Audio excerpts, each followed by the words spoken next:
I have dedicated my professional career to the study and control of arthropods.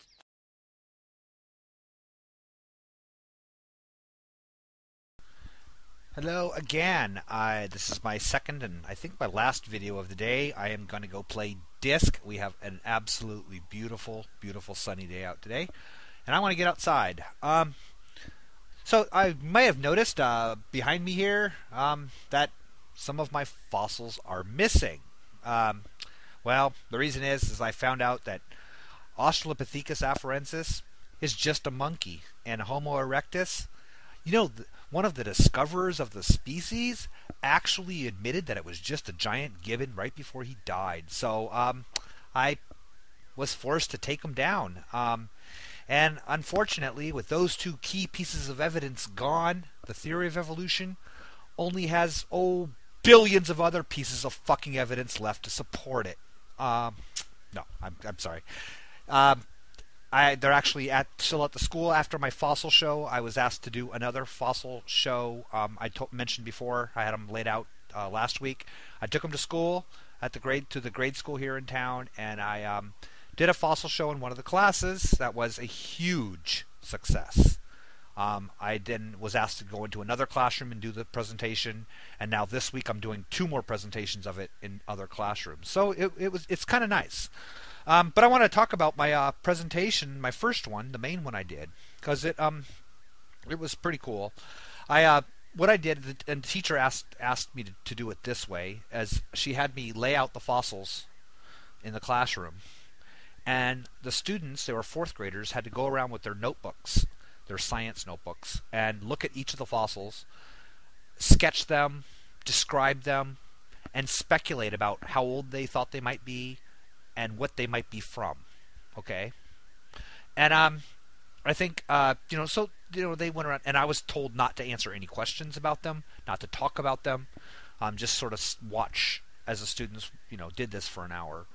And so it was kind of hard for me to keep my mouth shut. You guys might be aware of that fact.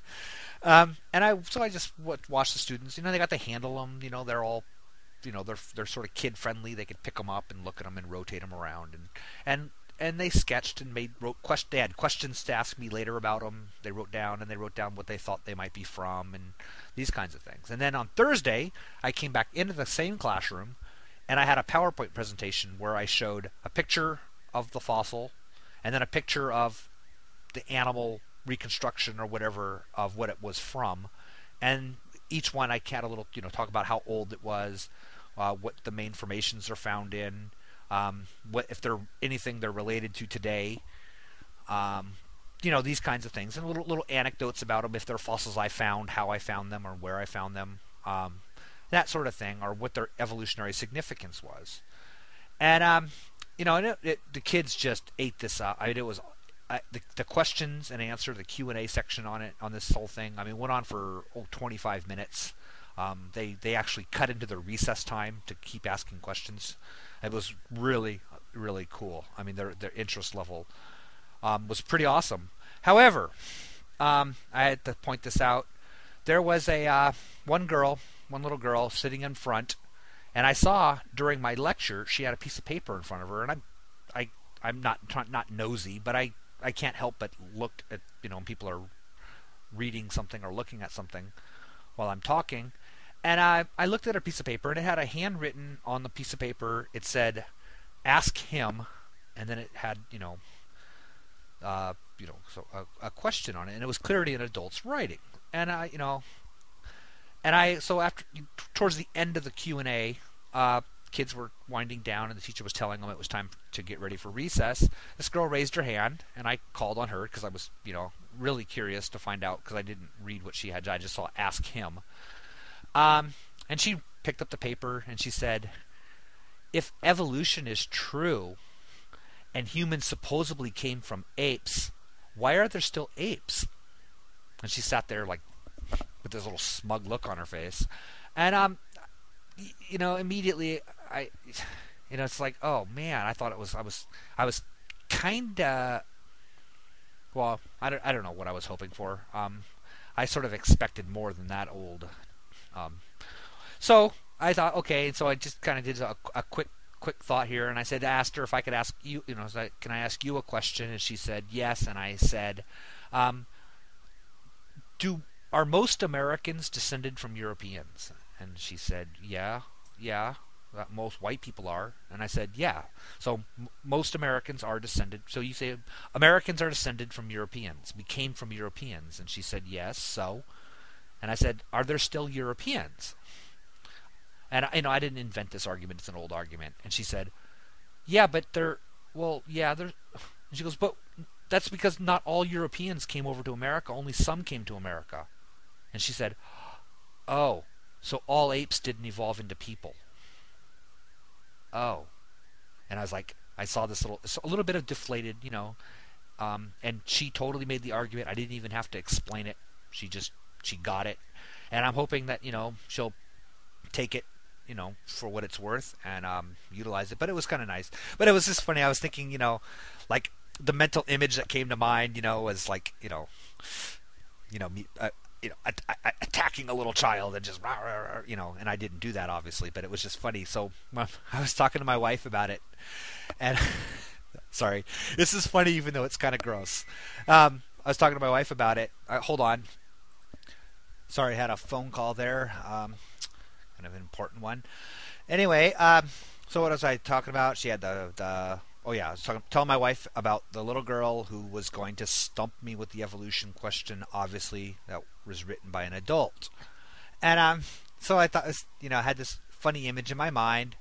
And so I was driving with my wife, and I said, oh, it was so great today at school. I did my, my talk, and this girl asked me about a question, doubting evolution. And I said, I just totally pwned that little girl. And my wife looks and goes, don't ever use those words again. And I said, oh, no. Pwnage, it means, and she's like, I know what it means. Don't use those words again. It creeps me out to hear you say it. And I thought, but, and I thought, oh man, that's terrible. I hadn't thought of it that way, but I was like, oh man, I guess. She goes, just don't even say that out loud. Don't.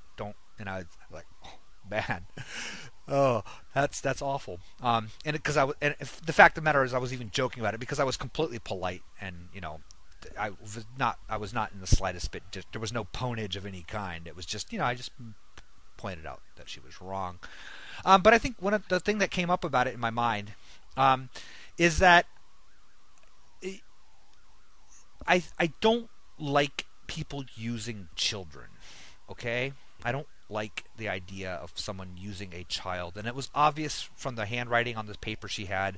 What I suspected is that Monday she came home from school and said, we looked at fossils today, and he's going to come in on Thursday and tell us all about them and where they came from. And her parents were like, aha, wrote this little paper out, said, ask him this. This is going to stump him, or thinking this is the most brilliant argument against evolution that they'd ever heard. Why are there still apes? And and I thought, that's just this is that mental thing that you have. It's that you not only are incapable of thinking the answer out yourself, you're incapable of comprehending that other people might figure it out. It's this. I'm so dumb I believe this argument, therefore you must be so dumb you'll believe it too. And they're using their child as a mouthpiece for this. It's like, who would send it? It's incomprehensible to me, And plus, my talk wasn't even about evolution. I showed fossils, and I talked about, these are this old, and that modern descendants of these are, the nautiloids or something. But I didn't particularly talk about evolution or anything about natural selection. So it wasn't It wasn't that at all. And that somebody felt the need to, send their child forth as a little warrior of God. It's kind of offensive, and I feel sorry for her. Anyway, I'm going to end this. I will talk to you later.